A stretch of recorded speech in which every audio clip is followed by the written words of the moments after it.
কই গাল হাঁ কর দেখি। আর খাবো না। আর দু গাল তাড়াতাড়ি গাল হাঁ কর। না আমি আর খাবো না। দেখি তো কাক খায় না বক খায়। কি হয়েছে গো ছোট বৌদি, কে খাচ্ছে না? ওই তো রুনি পিসি এসেছে। এই রুনি একটু বক সাজ তো।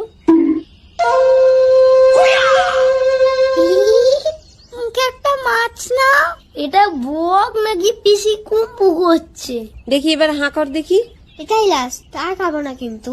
বৌদি, তুমি ওকে স্কুলে ভর্তি করবে বলছিলে না, করেছো? বক কথা বলে না কিন্তু, বক ছাড়ো। তোর আজ মনে পড়লো? 1 মাস স্কুল হয়ে গেল, ওর একদিনও দেখতে পাসনি? ও প্রথম দিন স্কুলে গিয়ে কাঁদছিল।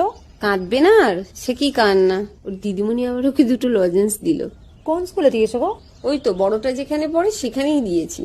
কদিন পর স্কুল ভ্যান করে দেবো, দুজনে একসাথে স্কুলে চলে যাবে। না না, আমি ওই খাঁচা গাড়িতে যাবো না, সবাই হাসবে। আমি কি বনের পশু নাকি? আচ্ছা, সে দেখা যাবে। ও তো পড়তে বসলেও খুব কান্নাকাটি করে। সেই জন্যই তো আমার খুব চিন্তা হতো